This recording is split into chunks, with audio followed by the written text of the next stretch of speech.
कहानी शुरू होती है बाबा साहेब भीमराव अंबेडकर जी से, जिन्होंने समाज को बराबरी, शिक्षा और अधिकारों का संदेश दिया। लेकिन बाबा साहेब के जाने के बाद सवाल था, कौन उनके मिशन को आगे बढ़ाएगा। यहीं से आते हैं काशीराम जी। 15 मार्च 1934 को पंजाब के रोपड़ जिले में जन्मे काशीराम एक साधारण परिवार से थे। बचपन से ही गरीबी और भेदभाव झेला, लेकिन शिक्षा की ताकत से उन्होंने अपनी पहचान बनाई। पढ़ाई पूरी करने के बाद वह रक्षा अनुसंधान संस्थान DRDO में वैज्ञानिक के पद पर कार्यरत हुए। लेकिन वहां भी उन्होंने देखा कि किस तरह दलित, पिछड़े और अल्पसंख्यक कर्मचारियों के साथ भेदभाव होता है। यहीं से उनके भीतर एक आग जगी, अगर बदलाव लाना है तो राजनीति और समाज सेवा के रास्ते से ही लाना होगा। उन्होंने अपनी नौकरी छोड़ दी और बाबा साहेब के बताए रास्ते पर चल पड़े।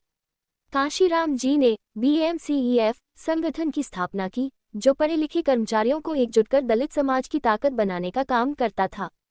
इसके बाद उन्होंने DS4 दलित शोषित समाज संघर्ष समिति बनाई, जिसने समाज में आंदोलन की लहर पैदा की। लेकिन उनका सबसे बड़ा कदम था बहुजन समाज पार्टी BSP की स्थापना 1984 में। इस पार्टी का मकसद साफ था, जिसकी जितनी संख्या भारी, उसकी उतनी हिस्सेदारी। ये नारा लाखों दबे कुचले लोगों के लिए उम्मीद की किरण बना। काशीराम जी ने समाज के अंतिम पायदान पर खड़े व्यक्ति को राजनीति से जोड़ने का काम किया। उन्होंने कहा था, मैं राजनीति सत्ता के लिए नहीं, समाज के बदलाव के लिए कर रहा हूँ। उनके संघर्ष ने बहुजन समाज को राजनीतिक पहचान दी और मायावती जैसी नेताओं को तैयार किया, जिन्होंने आगे चलकर मुख्यमंत्री बनकर दिखाया कि बाबा साहेब का सपना अधूरा नहीं रहेगा।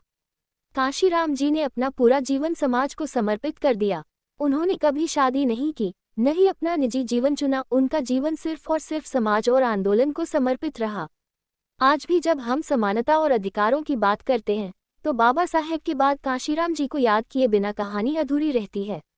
जय भीम, जय संविधान।